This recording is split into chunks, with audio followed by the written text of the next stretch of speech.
Admiral Kekstar walked through the crystal halls of his ship with slow steps. His body was made of living crystal that sparkled blue and white in the soft light. He had been the leader of the Vorthak defense fleet for over 200 years. Today felt different, though.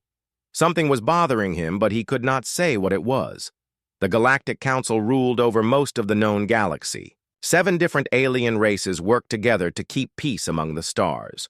The Vorthak were one of them. They looked like walking crystals and could live for thousands of years. The Zephyrians looked like giant insects with 4 arms and could fly through space without ships. The Nereids lived in water and had fish-like bodies with many tentacles. The Luminari were beings made of pure energy that glowed like small suns. The Sylvani looked like walking trees with flowers for faces. The Granite Lords were living rocks that could change their shape. The Mindari looked almost human but could. Red minds with their big purple eyes. All these races had been working together for over 3,000 years. They had rules about who could live where and how to trade with each other. Wars were very rare, because everyone followed the same laws. Most beings in the galaxy lived happy and peaceful lives.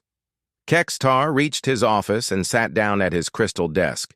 He opened the old files on his computer. These files contained information about every race that had ever lived in the galaxy. Most of them were dead now. Some had killed themselves in wars. Others had died when their stars exploded. A few had just stopped having babies until none were left. One file always caught his attention. It was marked as Species File 2847. The name at the top said Humans. Kekstar had read this file many times over the years. It never made much sense to him. The information was very strange, and most of it sounded like stories rather than facts. According to the file, humans were mammals that walked on 2 legs. They had no fur except on the top of their heads. Their skin came in many different colors from very light to very dark. They had only 2 arms and 2 legs, but somehow they had built great cities and flying machines. The file said they came from a small blue and green planet called Earth that was the 3rd planet from a yellow star called Sol. The strangest part was what the file said about human behavior. It claimed that humans could be both very kind and very cruel. They could save the life of an enemy and then fight that same enemy the next day. They made beautiful art and music, but also created terrible weapons. They could work together to build amazing things, but they also fought wars against each other for thousands of years. Most members of the Galactic Council thought humans were just made-up stories. The file was over 2,000 years old, and nobody had ever seen a real human. The location of their home planet was listed as destroyed in stellar catastrophe. Some council members thought the whole thing was a joke that someone had put in the database long ago. Dr. Yelena Voss was different, though. She was a Mindari scientist who studied old alien cultures. Her purple eyes could see into the minds of others and feel if they were telling the truth. She had found some old objects that the file claimed were made by humans. When she touched these objects with her mind, she felt something strange. They felt real in a way that fake things never did. Dr. Voss had tried many times to tell the council that humans might have been real. She showed them the objects and explained what her mind had felt, but the other council members just smiled and nodded politely. They thought she was a nice scientist who spent too much time reading old stories. Far away from the council worlds, something was moving in the darkness between stars. The big space stations that watched for danger had picked up strange energy, readings. The readings were very faint and appeared only for a few seconds at a time. Most operators thought they were seeing natural space phenomena like solar flares or magnetic storms, but the readings were not random. They appeared in a pattern that suggested intelligence. Something was out there moving through space with purpose. The readings were too weak to track properly and too brief to analyze. Whatever was making them was very far away and very good at hiding. On the monitoring station Outpost 7, a young Vorthak named Supervisor Quintel was working the night shift. He watched the screens that showed energy levels throughout his sector of space. Most nights, nothing happened. Ships passed by on regular routes, and everything stayed peaceful. Tonight was different. 3 times in the past hour, his sensors had detected something unusual. Each time, the reading lasted only a few seconds before disappearing. The computer could not identify what was causing the readings. They did not match any known ship design or natural phenomenon in the database. Quintel made notes in his log, but did not send an alert. The readings were too brief and too weak to worry about. Probably just sensor errors or cosmic radiation. He would mention it in his weekly report, but it was not worth waking up his superiors. He had no way of knowing that he had just detected the first signs of humanity's return to the galaxy after 2,000 years of hiding in the void. Captain Jake Morrison stood on the bridge of his ship, looking out at the stars. The ship was called the UNS Defiant, and it was the most advanced vessel that humanity had ever built. Its hull was made of a special metal that could absorb energy, blasts, and its engines could travel faster than light without making much noise. Jake had been captain of this ship for 5 years, but today would be the most important day of his career.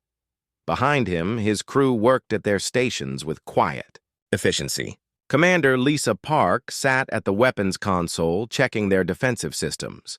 She was a tall woman with short black hair and quick hands that never stopped moving across her controls. Lieutenant Ben Cole handled communications from a station, covered in blinking lights and radio equipment. Dr. Ruth Hayes stood near the science station studying data about the alien outpost they were approaching. Jake wore the blue uniform of the United Nations, Space Navy. The uniform looked simple, but it was made of smart fabric that could protect him from radiation and temperature changes. On his chest was a patch showing Earth as it had looked before the Great Evacuation. Most humans had never seen their original home planet, but they still remembered it in their symbols and stories. The truth about humanity was very different from what the Galactic Council believed. Earth had not been destroyed in a cosmic disaster. The sun had started showing signs of becoming unstable, and human scientists had predicted that it would expand and burn their planet in about 100 years. Instead of waiting for this to happen, humanity had chosen to leave. It was the largest movement of people in galactic history. Over 12 billion humans had left Earth on thousands of giant ships. These colony ships had traveled for decades to reach distant star systems where humans could build new homes. Some ships had carried entire cities' worth of people. Others had carried libraries and museums and zoos with animals from Earth. The journey had been hard, and many people had died along the way. But humanity had survived and grown stronger. They had built new worlds and new cities. They had developed new technologies and new ways of living. After 2,000 years of hiding beyond the edge of known space, they had decided it was time to return. Jake had been born on New Texas, a human colony world that orbited a red star. He had grown up hearing stories about the Galactic Council and the 7 alien races that ruled the galaxy. Human scouts had been watching the Council for centuries, learning about their languages and customs and technology. Now humanity was ready to introduce themselves properly. "Contact in 30 minutes, Captain," said Commander Park without looking up from her screens. "Their scanning systems are picking us up, but they do not seem to know what we are." Jake nodded and walked to the center of the bridge. Around him, the crew continued their work with the calm focus that came from years of training. They had practiced this moment many times in simulators, but the real thing felt different. The weight of representing all of humanity pressed down on Jake's shoulders like a heavy blanket. "Remember, everyone," Jake said to his crew, "we are not here to fight or conquer. We are here to say hello to neighbors we have been watching for a long time. Be polite, but be ready for anything." Lieutenant Cole looked up from his communication station. "Sir, I am picking up chatter from the outpost. They are confused about our ship design. Their computer systems cannot identify us. One of them thinks we might be a new type of Zephyrian vessel." The outpost they were approaching was small and simple. It was basically a metal cylinder with solar panels and communication arrays sticking out of it. A few small ships were docked to its sides. The outpost was used as a refueling station and customs checkpoint for ships traveling through this sector of space. Inside the outpost, Supervisor Quintel was having the strangest day of his career. The approaching ship did not match anything in his databases. Its hull seemed to be made of an unknown metal alloy. Its engine signature was completely unfamiliar. Most strange of all, the ship seemed to be scanning his outpost with sensors that were more advanced than anything the Council used. "Sir," said his assistant, "should we call for backup? This could be some kind of invasion force."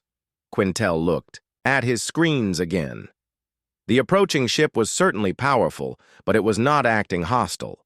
It was moving slowly and had not raised any shields or charged any weapons. If someone wanted to attack his outpost, they would probably not announce themselves from so far away. "No." Quintel said, "Let us see what they want first. Open a communication channel." On the bridge of the defiant lieutenant, Cole received the incoming signal. "They are hailing us, Captain. Audio and visual." Jake straightened his uniform and walked to the front of the bridge. "Open the channel, Ben." The main screen showed the crystal form of Supervisor Quintel. His body sparkled with nervous energy as he tried to understand what he was seeing. Behind him, other Vorthak workers moved around their stations with quick, efficient movements. "Unknown vessel." Quintel said, "This is Supervisor Quintel of Outpost 7. Please identify yourself and state your business in Council space." Jake took a deep breath. These would be the first words spoken between humans and aliens in over 2,000 years. He had practiced this speech many times, but his mouth still felt dry. "Supervisor Quintel." Jake said, "This is Captain Jake Morrison of the United Nations ship Defiant. We come in peace and request permission to dock. We have much to discuss." The silence that followed seemed to last forever. On the outpost, Quintel stared at his screen trying to process what he had just heard. His computer was translating the words, but it could not find any reference to United Nations or any species that matched the biosignature readings from the strange ship. Dr. Hayes stepped up beside Jake. "Captain, perhaps we should be more specific about who we are." Jake nodded and looked back at the screen. "Supervisor, we are humans. Our species comes from a star system you probably know as Sol. Your records may indicate that we went extinct about 2,000 years ago. We are here to tell you that those reports were greatly exaggerated." Supervisor Quintel felt his crystal body flicker with confusion as the words from the human captain reached his mind. The translation system was working perfectly, but the meaning seemed impossible. He looked at his assistant, who was staring at the communication screen with wide optical sensors. "Sir," his assistant whispered, "the computer says there is no species called humans in our database. Well, there is one entry, but it lists them as extinct mythology." Quintel accessed his terminal with quick crystal fingers. He pulled up the old species files and found entry 2847. There it was labeled as Humans, Extinct Species, Mythological Status Disputed. The file was ancient and filled with information that read more like fairy tales than scientific fact. According to the file, humans were supposed to be bipedal mammals with no fur and strange emotional behaviors. They came from the third planet of the Sol system, which had been destroyed in a stellar catastrophe exactly 2,047 years ago. Every scientist in the council agreed that the whole thing was probably just an old joke or mistake in the database, but the ship on his sensors was very real. The beings inside it were definitely bipedal mammals with the right biosignatures. Their technology was advanced and their behavior seemed intelligent and peaceful. Quintel felt a strange chill run through his crystal matrix. "Unknown vessel," Quintel said carefully. "Please repeat your species identification and system of origin." Captain Morrison looked calm and patient on the screen. "We are humans, Supervisor. We come from the Sol system third planet called Earth. Your files probably say we died out about 2,000 years ago, but as you can see, we are very much alive." The communications officer on the outpost nearly dropped his translation device. Across the station, emergency lights began flashing. Not danger alerts, but the academic equivalent. First contact protocols with an unknown species. Within minutes, the news was spreading through automated systems to every corner of Council space. Dr. Yelena Voss was examining ancient artifacts in her laboratory on the Council homeworld when she received the emergency message. Her purple Mindari eyes went wide as she read the report. A ship claiming to carry humans had made contact at Outpost 7. The species that she had spent her entire career studying might actually be real. She reached out with her telepathic abilities, trying to sense the truth across the vast distance of space. What she felt made her gasp with surprise. There was something real and solid about this contact. It felt nothing like the hoaxes and false alarms that happened sometimes. When traders tried to pretend they had found new species, Dr. Voss immediately called her assistant. "Get me a fast ship to Outpost 7 right now, and send messages to every xenobiologist and historian in the Council. Tell them to drop everything and meet me there."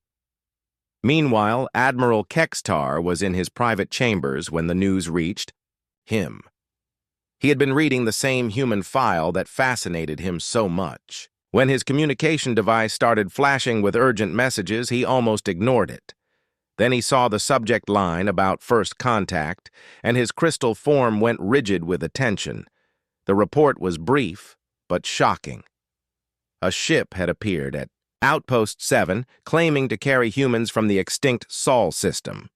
The vessel was using unknown technology, and the beings inside matched the basic description from the ancient files. Admiral Kextar felt something he had not experienced in decades: genuine surprise. He called his fleet commanders immediately. "Prepare 3 investigation ships for immediate departure to Outpost 7, full diplomatic protocols, but stay ready for anything. And send word to the other Council races. They need to know about this." Within 6 hours, ships were leaving from all across Council space, heading for the small outpost. Zephyrian swarm vessels moved like clouds of metal insects through hyperspace. Nereid bioships swam through the cosmic currents with their living hulls pulsing. Luminary energy beings rode ships of pure light that moved faster than anything else in space. Captain Morrison watched the approaching fleet with professional interest. His sensors showed 17 different ship types representing all 7 Council races. Some of the vessels were larger than entire human cities, but none of them had raised shields or powered weapons. "Quite a reception committee," said Commander Park from her station. "I count 43 ships and more arriving every hour." "Can you blame them?" Morrison replied. "We have been dead for 2,000 years. They probably want to make sure we are real." Lieutenant Cole looked up from his communications panel. "Sir, I am receiving messages in 7 different languages. Most of them are just asking us to wait while more important people arrive. A few are asking for biological samples to prove we are what we claim to be." Dr. Hayes moved to stand beside Morrison. "Captain, we should probably prepare for extensive questioning. If I were in their position, I would want proof too." Morrison nodded and looked out at the growing fleet. Each ship represented a different alien culture that humanity had been studying for centuries. Now they were all here to study humanity in return. It felt like the beginning of something very important. On his ship, Admiral Kextar reviewed everything his scientists knew about the mysterious vessel. The hull composition was unlike anything in their databases. The engine technology appeared to be more advanced than Council standard. Most interesting of all, the ship seemed to be scanning the fleet with sensors that could penetrate their best shielding. "Admiral," said his science officer, "the beings on that ship definitely match the biological profile from the human files. But that should be impossible. No species could survive for 2,000 years in deep space without leaving any trace." Kextar considered this problem carefully. "Unless they did not survive in deep space, unless they found somewhere else to live and grow and develop new technology while we thought they were dead." The implications of that idea were staggering. If humans had been alive and building civilizations somewhere beyond Council space for 2,000 years, then they could have populations and resources that rivaled the entire Council. They could have technologies and capabilities that the Council had never imagined. Back on Outpost 7, Supervisor Quintel was getting tired of answering the same questions from every arriving ship. Yes, the humans were still there. Yes, they seemed peaceful. No, they had not done anything threatening. Yes, their ship was very advanced. No, he did not know how many more humans might be out there. The small outpost was becoming the center of the biggest news story in galactic history. Every major media organization was sending reporters. Scientists and diplomats were arriving from across Council space. Even tourists were coming to see the mythical humans who had returned from the dead. Captain Morrison decided it was time to make a formal statement to end the speculation and confusion. The first formal meeting between humans and the Galactic Council took place aboard Admiral Kextar's flagship called the Harmony of Spheres. The ship was a massive crystal structure that sparkled with internal light as it moved through space. Its halls were wide and tall, designed for beings much larger than humans. Captain Morrison brought a small team with him for the historic meeting. Commander Park came as his military advisor.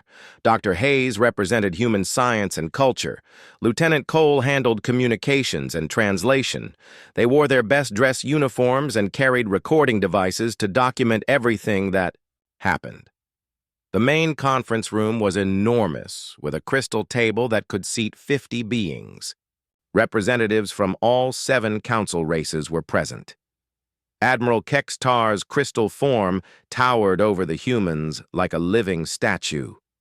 Beside him sat a Zephyrian delegate whose insect features clicked nervously. A Nereid floated in a tank of water while speaking through mechanical voice boxes. The Luminari representative glowed like a small star, making the room brighter. A Sylvani delegate looked like a flowering tree with eyes made of golden sap. The Granite Lord representative was a living boulder that could reshape itself as needed. Dr. Yelena Voss represented the Mindari with her large purple eyes watching everything. Admiral Kextar spoke first in a voice that sounded like wind chimes. Captain Morrison, we welcome you to this historic meeting. However, I must admit that we have questions about your claims. Our records indicate that humans became extinct over 2,000 years ago when their homeworld was destroyed. Morrison stepped forward and activated a small device that projected holographic images above the table. Admiral, with your permission, I would like to share the real history of our species. The device showed star maps and timelines and pictures of human colonies. Earth was not destroyed. Our sun began showing signs of instability, and our scientists predicted it would expand and burn our planet within a century. The holographic display showed massive ships leaving Earth orbit carrying millions of people. Rather than wait for catastrophe, we chose Exodus. It was the largest evacuation in galactic history. Over 12 billion people were relocated to 17 different star systems beyond the edge of known space. Dr. Voss leaned forward with interest. Her telepathic abilities were scanning Morrison's mind as he spoke. They speak truth, she announced to the assembly. Their minds carry the weight of real history, real loss, and real hope. This is not deception. The Zephyrian delegate's insect features twitched with confusion. But why hide for so long? Why not contact the Council immediately after your evacuation? Commander Park answered this question. We spent our first centuries simply surviving, building new homes on alien worlds, learning to live without Earth. By the time we were stable enough to reach out, we realized the galaxy had moved on without us. We decided to observe and learn before revealing ourselves. How long have you been watching us? Asked the Granite Lord in a voice like grinding stone. Morrison smiled, but there was something serious in his expression. We have had observers in Council space for over 800 years. We know your languages, your customs, your laws, and your technologies. We wanted to understand what kind of civilization you had built before we introduced ourselves. The revelation sent murmurs through the assembly. 800 years of observation meant humans knew far more about the Council then. The Council knew about humans. It also meant human technology had been developing for centuries while they studied Council capabilities. Admiral Kexatar processed this information carefully. "Captain, what exactly have you learned about us during this long observation?" Morrison's expression softened. "That you have built something beautiful, Admiral. 7 different species working together, maintaining peace across thousands of worlds, exploring the stars together instead of fighting over them. It is everything we hoped galactic civilization could become." Dr. Voss was reading deeper into Morrison's mind, and what she found both impressed and concerned her. She could see images of vast human fleets, advanced technologies, and most troubling extensive military preparations. "Captain," she said carefully, "how many humans survived the Exodus?" Morrison paused before answering. The question he had been dreading had finally come. "Currently, Doctor, we number approximately 47 billion people across 19 star systems. And yes, we have been preparing for this moment for a very long time." The silence that followed was profound. 47 billion people represented the largest single population in known space. The political implications were staggering. If humans wanted to, they could probably overwhelm the entire council through sheer numbers alone. The luminary representative pulsed with concerned energy. "Such a large population requires vast resources and industrial capacity. What kind of military capabilities do you possess?" Commander Parks spoke up before Morrison could answer. "We prefer to think of ourselves as well-prepared rather than militaristic.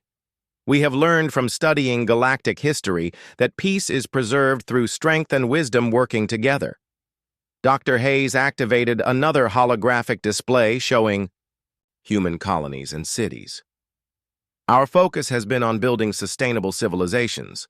We have terraformed dozens of worlds and established trade networks across our region of space. Our military exists to protect what we have built, not to take what others have built." Admiral Kextar studied the displays carefully. The human colonies looked prosperous and well-organized. Their cities were functional but not wasteful. Their ships appeared designed for exploration and defense rather than conquest, but the sheer scale of human civilization was intimidating. "What are your intentions?" "Regarding the Council?" Kexter asked directly. Morrison looked around the table, meeting the eyes of each delegate. "We want to join you, Admiral. We want to contribute to the peace and prosperity you have created. We are proposing a gradual integration starting with our most stable colonies applying for Council membership." The Nereid delegate bubbled thoughtfully in her water tank. "This is unprecedented.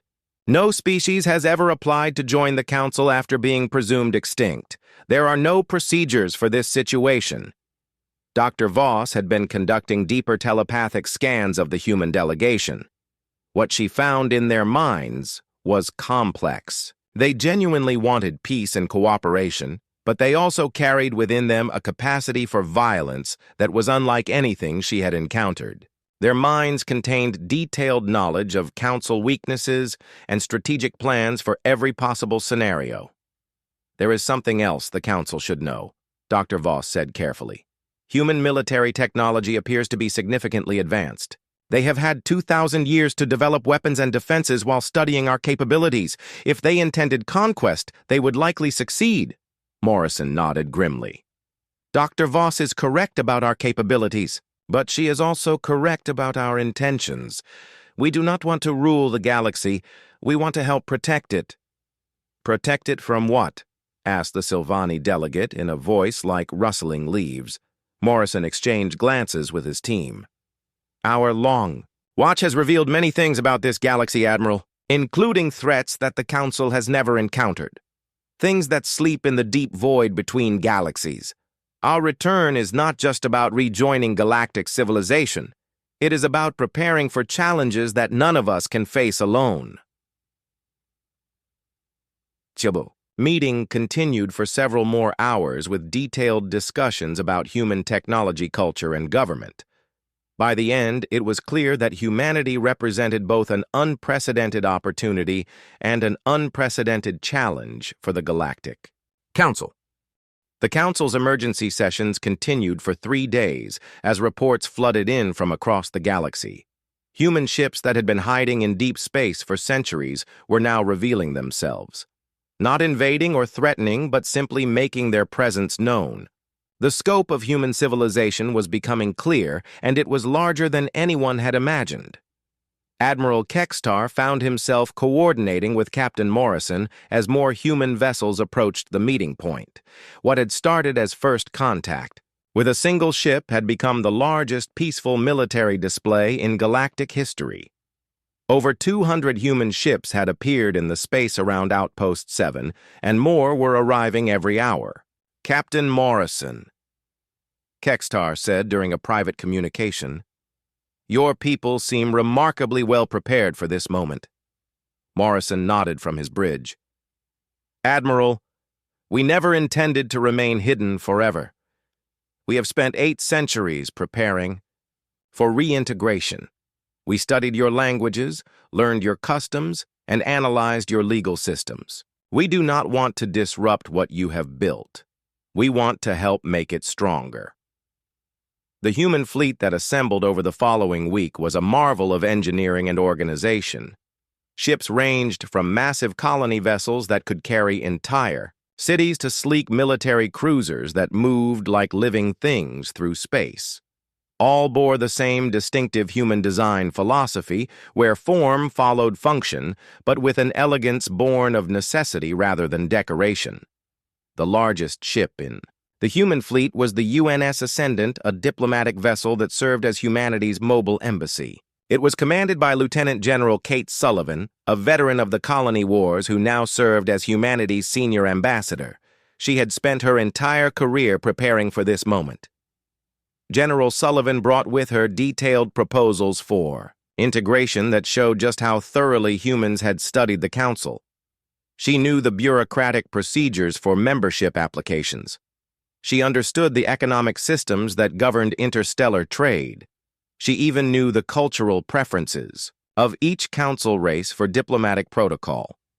"We are proposing a gradual introduction," she explained to the expanded council assembly. "Human colonies would apply for membership individually, starting with our 3 most stable systems. We understand this is unprecedented, but we believe it is the most responsible approach." The council representatives were impressed by the thoroughness of human preparation, but also concerned by its implications. Dr. Voss had been studying human psychology through her continued interactions with the diplomatic team. What she found both fascinated and worried her. Human minds were chaotic by Mindari standards. Where other species thought in orderly patterns, humans seemed to think in controlled chaos. Their minds could hold contradictory ideas at the same time, and somehow make them work together. This mental flexibility made them incredibly creative and adaptable, but also unpredictable. "There is something else the Council should understand," Dr. Voss reported during a private session. "Human capacity for both creation and destruction is unlike anything we have encountered. Their military technology is not just advanced, it is revolutionary. They have developed weapons and defensive systems that could make our current military doctrine obsolete." Admiral Kextar absorbed this information with growing concern. "But you sense no hostile intent?" "None whatsoever," Dr. Voss replied. "But their capacity for violence when threatened is significant. They have spent 2,000 years preparing for every possible threat, including threats from us." The truth was that human ships carried weapons and defenses that the Council had never imagined. Their hulls were made of smart metals that could repair themselves and absorb energy attacks. Their shields could deflect both physical projectiles and energy beams. Most impressive of all, their weapons seemed designed not just to destroy enemy ships, but to disable them with minimal loss of life. Captain Morrison had noticed the Council's growing unease about human military capabilities. He decided it was time for a demonstration that would ease their fears while showing humanity's true intentions. He requested permission to conduct joint military exercises with Council forces. Admiral Kextar, Morrison said, I think it would be beneficial for our forces to train together, not to test each other, but to learn how we might work as allies. The exercises took place in an empty star system 3 days' travel from the meeting point. Human ships worked alongside Vorthak crystal vessels and Zephyrian swarm fighters. The differences in technology and tactics were immediately obvious, but so was the potential for cooperation. Human ships moved with precision that seemed almost choreographed. Their formations flowed like water around obstacles, and their targeting systems could track thousands of objects simultaneously. But most impressive was their ability to coordinate with alien vessels, whose technology they had never worked with before. How are they doing that? Asked the Zephyrian flight commander, as human and Zephyrian ships executed a perfect joint maneuver. Morrison smiled from his bridge. We have been studying your tactical doctrines for centuries, Commander. We know how you fight and how you think. Working together comes naturally when you understand your partners. The exercises revealed that human military doctrine was fundamentally different from Council approaches. Where Council forces focused on individual ship superiority, humans emphasized fleet coordination and mutual support. Their ships were designed to work together like parts of a larger organism. But the exercises also revealed something else. Human weapons were indeed far more advanced than Council technology, but they were designed with strict rules of engagement. Every human ship carried non-lethal alternatives to their main weapons. Their targeting systems could disable enemy vessels without destroying them. Their entire military philosophy seemed built around the idea of winning without unnecessary killing. General Sullivan watched the exercises from her flagship with satisfaction. This is what we have been preparing for, she told her staff. Not to fight the Council, but to fight alongside them when the time comes. Ma'am, asked her aide, what exactly are we preparing to fight? Sullivan looked out at the mixed fleet of human and Council ships working together in perfect harmony. Lieutenant, our long watch in the void has shown us many things. There are threats out there that none of our species could face alone. Ancient. Things that sleep between the galaxies. Our return is not just about coming home. It is about preparing for what is coming. Back at the main meeting point, the political implications of human military superiority were being debated in emergency council sessions. Some delegates argued that humanity was too powerful to be trusted.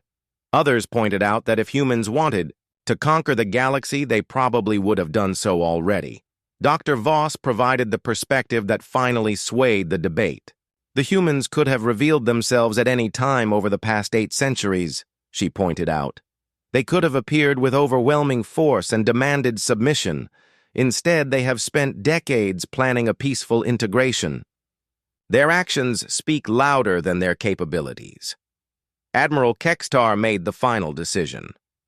We will proceed with humanity's proposal for gradual integration, but we will also begin upgrading our own military capabilities to work more effectively with human forces. If they are preparing for something, we should be prepared as well. The human fleet began to disperse, with most ships returning to their hidden bases beyond Council space, but several vessels remained as permanent diplomatic missions. The age of human isolation was ending, and a new chapter in galactic history was beginning. 6 months after first contact, the first human system was formally inducted into the Galactic Council. New Geneva, one of humanity's most stable colonies, became the 8th council member with surprisingly little bureaucratic difficulty. The humans had indeed done their homework very well. They knew exactly which forms to file and which procedures to follow. Admiral Morrison stood in the Grand Council chambers on Nexus Prime, the Council's capital world. He wore the new blue and silver uniform of the Human Colonial Defense Force, which had been integrated into the Council's military structure. The ceremony was being broadcast across the galaxy as billions of beings watched humanity officially return to galactic civilization. The transformation had been remarkable. Human innovation was already improving Council technology in ways no one had expected. Their unusual approach to problem solving, which they called thinking outside the box, had led to breakthroughs in faster-than-light communication and defensive shielding systems. Human engineers worked alongside Vorthak crystal shapers to develop new hull materials. Human computer specialists taught Mindari telepaths how to interface directly with artificial intelligence systems. Human doctors shared medical knowledge with Nereid healers to create new treatments for diseases that had plagued the galaxy for centuries. But the most significant change was in military doctrine. Human tactical thinking had revolutionized how Council forces approached defense and exploration. Their emphasis on coordination and mutual support had made mixed-species fleets far more effective than anyone had imagined possible. Dr. Voss approached Morrison after the formal induction ceremony. She had become something of a celebrity for her role in proving that humans were real. "Admiral, there is something I have been curious about. Your people's capacity for both creation and destruction is unlike anything we have encountered. How do you maintain balance between these impulses?" Morrison considered the question carefully. He had been asked similar things many times since first contact. "Doctor, we learned something important during our exile. We carry within us the capacity for both great good and great evil. The choice between them is what defines us as individuals and as a species. We chose to build rather than destroy, to protect rather than conquer. And that choice does not frighten you." "It keeps us honest," Morrison replied. "Knowing what we are capable of makes us more careful about the decisions we make. We never forget that with great power comes great responsibility." From the observation deck of the Council building, they could see the orbital traffic around Nexus Prime. Human ships worked alongside vessels from all 7 Council races. Vorthak crystal ships sparkled next to human cruisers. Zephyrian swarm. Vessels flew in formation with human carriers. The site represented more than military cooperation. It was a new chapter in galactic civilization. General Sullivan joined them, carrying reports from the Outer Rim territories. Her expression was serious as she handed Morrison a datapad. "Admiral, we are getting unusual readings from deep space monitoring stations. Something is stirring beyond the galactic edge." Morrison read the report with growing concern. The energy signatures were faint, but they matched patterns that human long-range sensors had detected years ago. Ancient automated systems were activating in the void between galaxies. Things that had been sleeping for millions of years were beginning to wake up. "Dr. Voss," Morrison said, "you wanted to study humans. It looks like you are going to get a front-row seat to see what we do when our new family is threatened." "Doctor." Voss felt a chill that had nothing to do with temperature. Through her telepathic senses, she could feel something awakening in Morrison and the other humans around him, something ancient and protective and absolutely implacable. The peaceful humans who had spent months carefully integrating into Council. Society were transforming into something harder and more dangerous. The change was subtle but unmistakable. Human postures became more alert. Their voices carried new undertones of command authority. Even their casual conversations began including references to defensive positions and tactical assessments. The galaxy was about to discover what humans became when something threatened their adopted home. Emergency sessions were called as more reports came in from monitoring stations across the galaxy. The disturbances were not natural phenomena. They showed clear signs of intelligence and purpose. Something vast and ancient was moving through the void between galaxies, heading toward Council space.